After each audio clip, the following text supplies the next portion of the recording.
4.2, ठीक है। तो प्रश्नावली 2.4 का जो हम लोगों ने कल 3 क्वेश्चन तक कर लिया था, आज हम लोगों को चौथा क्वेश्चन लगाना है, यही ना। चलिए ध्यान से देखिए, चौथा क्वेश्चन क्या बोल रहा है। क्वेश्चन बोल रहा है के का मान ज्ञात कीजिए। एक बार क्वेश्चन को ध्यान से पढ़ लीजिए।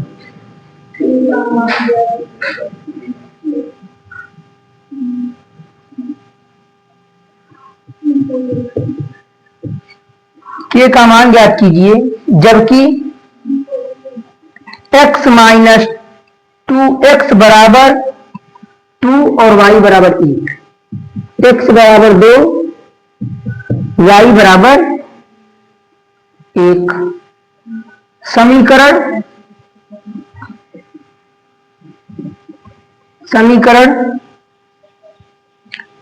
2x plus 3y equal to के, 2x plus 3y equal to के का एक हल।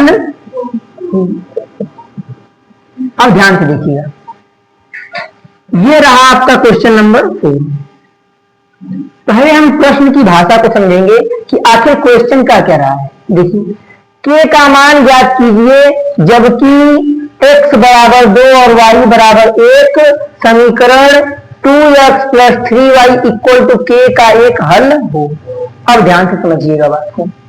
ये बताइए, अगर ये हल है, ठीक, अगर ये इस समीकरण का हल है तो क्या हम इसका मान इस समीकरण में रख सकते हैं।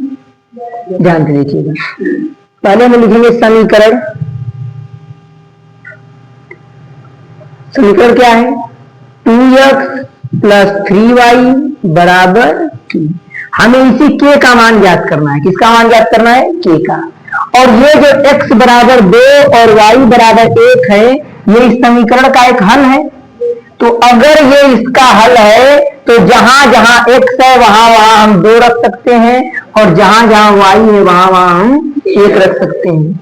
अगर x बराबर, चूंकि x बराबर 2 और y बराबर 1 है, ठीक, इसलिए इस समीकरण में, इस टोटल समीकरण में हम क्या कर सकते हैं, यहां देखिए लिखेंगे कि चूंकि x बराबर 2 और y बराबर 1, इसलिए इस समीकरण में जहां x है वहां हम 2 रख सकते हैं, और जहां y है वहां पे 1 रख सकते हैं। रख सकते हैं ना, कोई डाउट नहीं। देखना, जैसे ही आप समीकरण में x का और y का मान रखेंगे वैसे ही k का मान तुरंत निकल जाएगा। अभी k का मान क्यों नहीं निकल पा रहा है, तो उसके पीछे एक रीजन है। ये भी चर है और ये भी चर है, ये 2 अलग अलग चर हैं, इसीलिए ये आपस में जुट नहीं पा रहे हैं। अगर ये दोनों एक समान चर होते, ये भी x होता ये भी x होता, तो ये आपस में जुड़ जाते और अपने आप के का मान निकल जाता। लेकिन ये 2 अलग अलग चर हैं, इसीलिए इस के का मान निकल नहीं पा रहा है। एक्चुअल बात ये है। तो हमें करना क्या है कि यही x और y का मान पुट कर देना है, तो ये सब के सब अचर हो जाएंगे, कांस्टेंट हो जाएंगे, और के का मान क्या हो जाएगा, निकल जाएगा। तो 2 इंटू एक्स का मान क्या रखना है, ये हम नहीं करेंगे, ये क्वेश्चन में दिया है, ये चीज क्वेश्चन में दी हुई है। कौन चीज, प्लस, हम लोग भी प्लस लिख लेंगे। 3 इंटू वाई की वैल्यू 1 इक्वल टू के, 2 गुना के 4 और प्लस 3 एक कम बराबर के, तो के बराबर 4 3, के बराबर 7 कहो या 7 बराबर की, बात तो एक ही है। कान ही पकड़ना है, कान ऐसे पकड़ो या घुमा के कान पकड़ो, तो बस वही के 7 बराबर के कहिए आप, 7 इक्वल टू के कहिए, या के इक्वल टू 7, दोनों बात एक ही है। देख लीजिए आंसर दिया होगा, इसे नोट कर लीजिए। रह दिए बंद कर।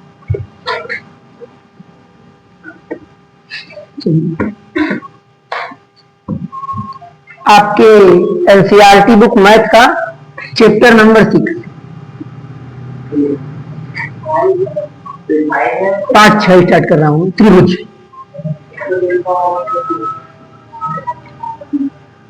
जिस वही वही त्रिभुज के बारे में दिया है। चैप्टर का नाम क्या है? रेखाएं तथा कोण।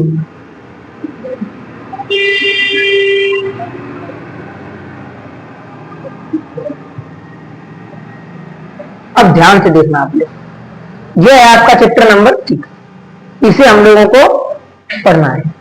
चैप्टर का नाम क्या है? रेखाएं तथा कोण। अब मुझे पहले ये बताओ आप लोग, सबसे पहला क्वेश्चन मेरा, ये चैप्टर रेखाएं तथा कोण है। रेखाएं तथा कोण चैप्टर के नाम से समझने का हम लोग प्रयास करेंगे। रेखाएं तथा कोण मतलब इसमें आकृतियों के बारे में जानना है। किसके बारे में जानना है? आकृतियों के बारे में। त्रिभुज, चतुर्भुज, समलंब, आयत, वर्ग, ये सब जानना है। चलिए तो पहले हम लोग स्टार्ट करते हैं त्रिभुज। किससे स्टार्ट करते हैं?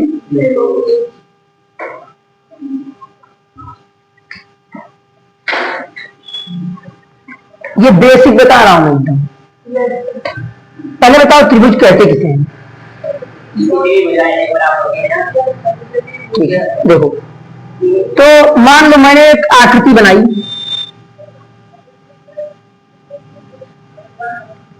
ये कौन सी आकृति है? ये त्रिभुज की आकृति है। ये त्रिभुज की आकृति क्यों है? इसमें भुजाएं कितनी है? एक भुजा, दो भुजा और ये तीन भुजा। इसमें तीन भुजाएं टोटल, तीन भुजा।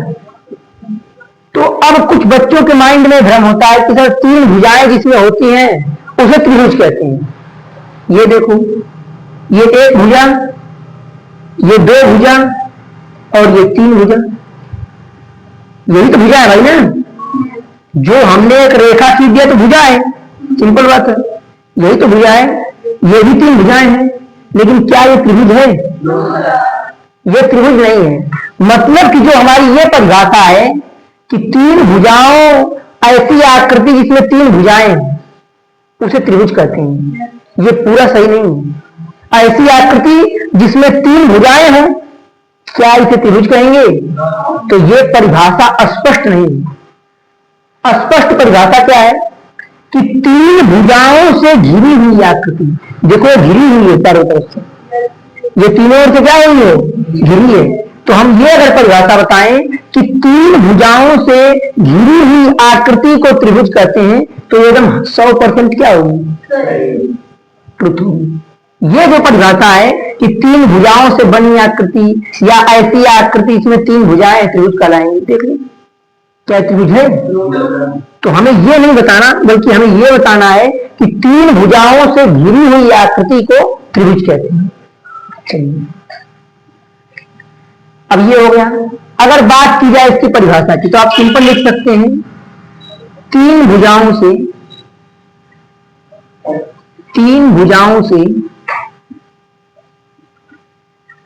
घिरी हुई आकृति,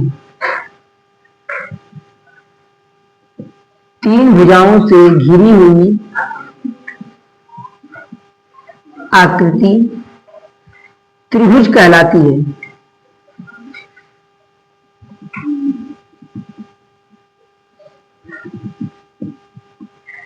तीन भुजाओं से घिरी हुई आकृति त्रिभुज कहलाती है। नोट करें इसे।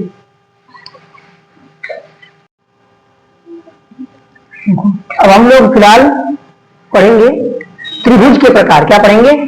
त्रिभुज के प्रकार। तो त्रिभुज के प्रकार कई आधार पे होते हैं। कोण के आधार पर त्रिभुज के प्रकार, भुजा के आधार पर त्रिभुज के प्रकार। ठीक है, तो हम लोग जो भी पढ़ेंगे फिलहाल वो क्या पढ़ेंगे? भुजा के आधार पर त्रिभुज के प्रकार। तो भुजा के आधार पर त्रिभुज जो होते हैं वो तीन प्रकार के होते हैं। कितने प्रकार के? मुख्यतः तो लिखेंगे भुजा के आधार पर त्रिभुज तीन प्रकार के होते हैं। तीन प्रकार के होते हैं, ध्यान से देखिए। तो भुजा के आधार पर त्रिभुज कितने प्रकार के हैं? तीन प्रकार के। पहला समबाहु त्रिभुज,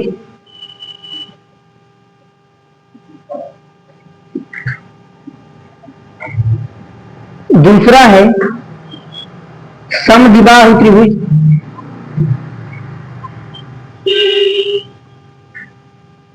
समद्विबाहु त्रिभुज। और तीसरा क्या है? विषम बाहु त्रिभुज। क्या है? विषम बाहु त्रिभुज। पहले आप यहां तक सब लोग नोट कर लीजिए। चलिए, तो हम लोगों ने जाना कि भुजा के आधार पर त्रिभुज तीन प्रकार के होते हैं। पहला समबाहु त्रिभुज, दूसरा समद्विबाहु त्रिभुज और तीसरा विषम बाहु त्रिभुज, जिसमें हम लोग पहली हेडिंग क्या करेंगे? समबाहु त्रिभुज। हेडिंग होगी हम लोगों की सम बाहु त्रिभुज। अब हम लोग बात करने वाले हैं इसकी परिभाषा की। क्या बात करने वाले हैं? इसकी परिभाषा। तो देखिए, सम का अर्थ होता है समान। सम का अर्थ क्या होता है? और बाहु का अर्थ होता है भुजा। सम का अर्थ होता है समान और बाहु का अर्थ होता है भुजा। और त्रिभुज तो आप लोग जानते हैं, ये तीन भुजाओं से घिरी हुई आकृति। तो मतलब ऐसा त्रिभुज जिसकी तीनों भुजाएं समान होती हैं उसे समबाहु त्रिभुज कहते हैं। तो हम परिभाषा लिखेंगे, ध्यान से आप ऐसा पढ़िए कि यहीं पे आपको याद दिए जाए। ऐसा त्रिभुज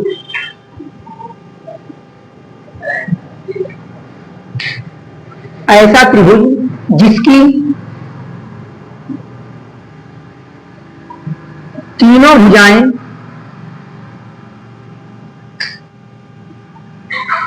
ऐसा त्रिभुज जिसकी तीनों भुजाएं क्या होती हैं? समान होती हैं।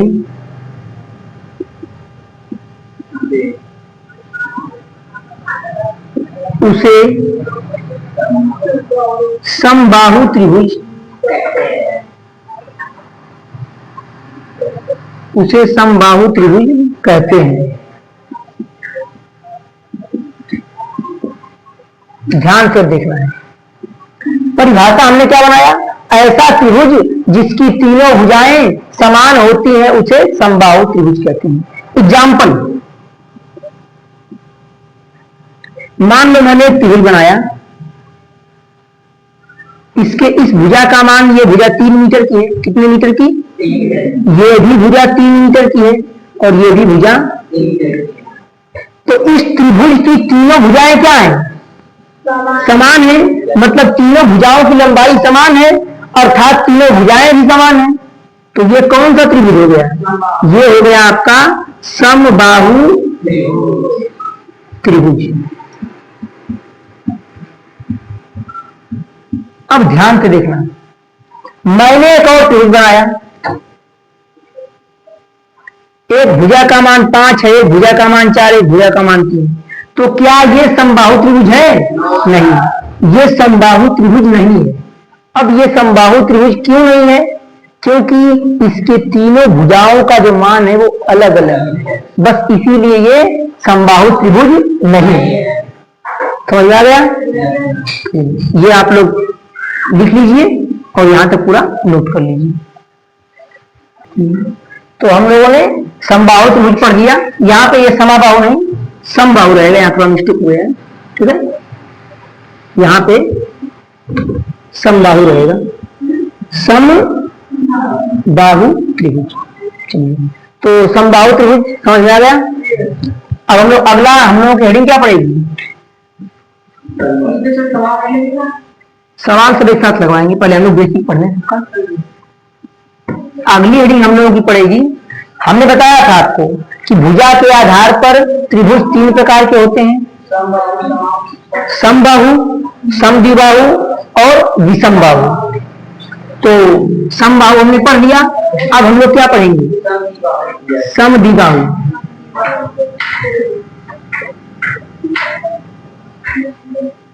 अब हम लोग पढ़ेंगे समद्विबाहु त्रिभुज।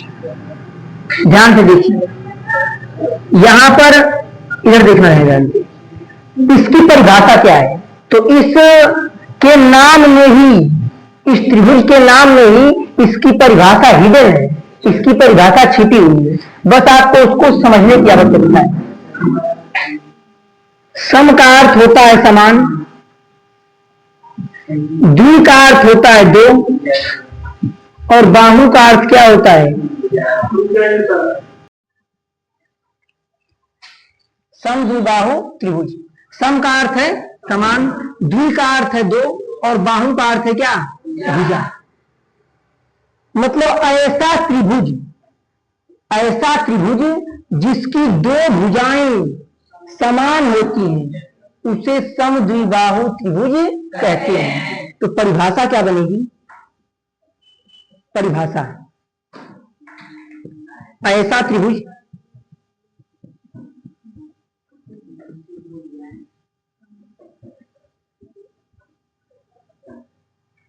आप लोग साथ साथ लिखते चलिए। ऐसा त्रिभुज जिसकी दो भुजाएं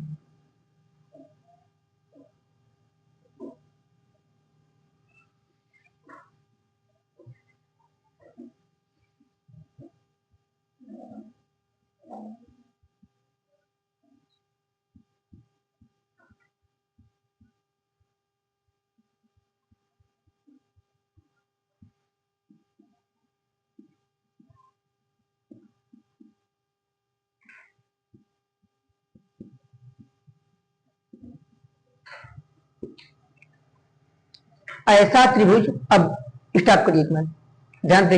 हमने ये जाना कि दो भुजाएं क्या होनी चाहिए? समान। कोई ये त्रिभुज है, मान लीजिए इसकी ये भुजा 2 मीटर की है, ये भी भुजा 2 मीटर की है, तीसरी भुजा से हमें कोई मतलब नहीं है, ये 5 हो 3 हो कुछ भी हो। बट अगर इस त्रिभुज ए बी सी में कोई दो भुजा समान है, मतलब ए बी, पहली भुजा क्या है? ए बी, और दूसरी भुजा ए सी, ये दोनों भुजाएं आपस में समान हैं, तो हम ये कह सकते हैं कि ये क्या है? ये एक समद्विबाहु त्रिभुज, समद्विबाहु त्रिभुज। बस दो भुजाओं से मतलब है, नोट कर लीजिए।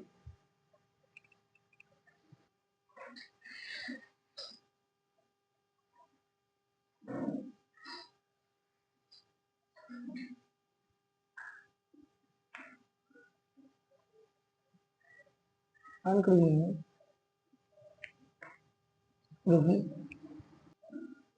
हमने पढ़ा कि भुजा के आधार पर त्रिभुज 3 प्रकार के होते हैं, समबाहु त्रिभुज, समद्विबाहु त्रिभुज और विषमबाहु त्रिभुज। उसमें हमने आपको बताया कि जो समबाहु त्रिभुज होता है उसकी तीनों भुजाएं क्या होती हैं? समान होती हैं। उसके बाद हमने आपको बताया समद्विबाहु त्रिभुज के बारे में। फिर हमने आपको बताया कि समद्विबाहु त्रिभुज एक ऐसा त्रिभुज होता है जिसकी दो भुजाएं समान होती हैं तथा तीसरी भुजा अलग होती है। उसके बाद हमने आपको बताया कि विषमबाहु त्रिभुज, इसको हम लोगों को पढ़ना है। तो विषमबाहु त्रिभुज, इसके भी जो इसकी क्या है? हेडिंग है, उसी में इसकी परिभाषा छिपी हुई है, समझिए। जैसे विषम का अर्थ क्या होता है? अलग अलग। विषम का अर्थ तो अलग अलग होता है। और बाहु का अर्थ क्या होता है? भुजा। ऐसा त्रिभुज जिसकी तीनों भुजाएं अलग अलग हों, ऐसा त्रिभुज जिसकी तीनों भुजाएं क्या हों? अलग अलग हों, उसे क्या कहेंगे? विषमबाहु त्रिभुज। तो इसकी परिभाषा हम लोग क्या लिखने वाले हैं? परिभाषा,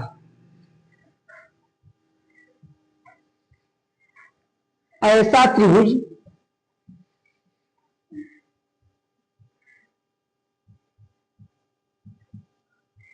जिसकी तीनों भुजाएं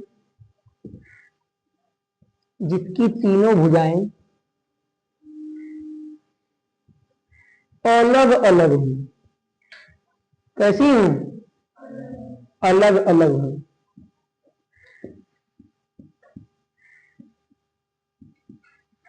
उसे विषम बाहु त्रिभुज कहते हैं।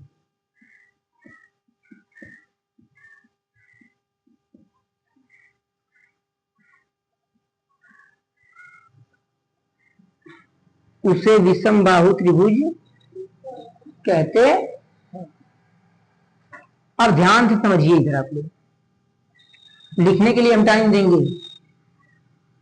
ऐसा त्रिभुज जिसकी तीनों भुजाएं अलग अलग हों उसे विषम बाहु त्रिभुज कहते हैं। जैसे ये त्रिभुज रहा आपका,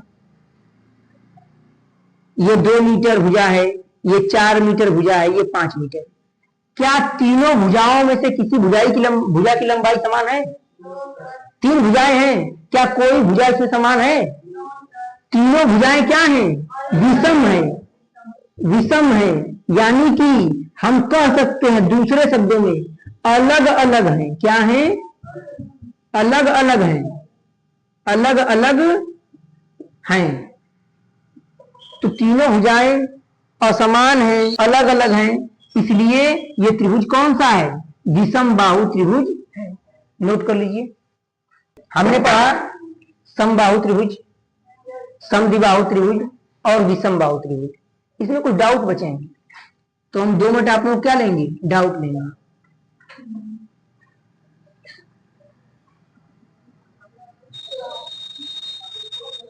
जैसे एक बच्चे का डाउट है कि सर मान लीजिए आपने विषम बाहु त्रिभुज बनाया, एक भुजा आपने 2 मीटर कर दिया, इसको आपने 3 मीटर कर दिया और इसको आपने 5 मीटर कर दिया। अगर मान लीजिए कि ये वाली भुजा भी 3 मीटर हो जाए, क्या हो जाए? 3 मीटर हो जाए, तब ये क्या हो जाएगा? तो अगर ये भुजा 3 मीटर हो जाएगी तो ये त्रिभुज है, इसकी 2 भुजाएं क्या हैं? समान हैं, तो ये कौन त्रिभुज हो जाएगा? तब ये समद्विबाहु त्रिभुज हो जाएगा। क्या हो जाएगा? समद्विबाहु त्रिभुज। अब उसमें डाउट ये था कि सर हम तो जानते हैं कि समद्विबाहु त्रिभुज में सिर्फ आमने सामने की भुजाएं समान होती हैं, ये तो आमने सामने की भुजाएं समान नहीं है। तो ऐसी कोई परिभाषा मैंने नहीं लिखवाया कि समद्विबाहु त्रिभुज में सिर्फ आमने सामने की भुजा समान होती है। समद्विबाहु त्रिभुज एक ऐसा त्रिभुज होता है जिसकी कोई 2 भुजाएं समान होती है, कोई भी 2 भुजा, चाहे वो ये दोनों समान हो जाए, चाहे वो ये दोनों समान हो जाए, चाहे वो ये दोनों समान हो जाए।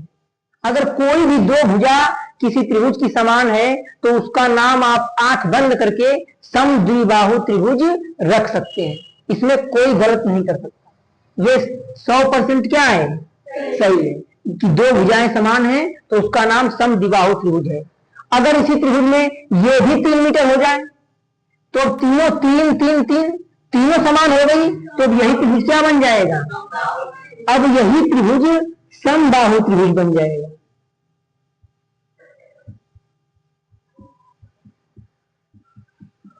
तो भुजा के आधार पर ही हम त्रिभुज के नाम को डिफाइन कर पाएंगे। यही त्रिभुज है, तीनों भुजाएं अलग अलग कर दीजिए, 4 कर दीजिए, इसको 5 कर दीजिए, इसको 6 कर दीजिए, तो अब यही त्रिभुज क्या बन जाएगा? यही त्रिभुज जो है आपका, ये अब विषम बाहु त्रिभुज बन जाएगा।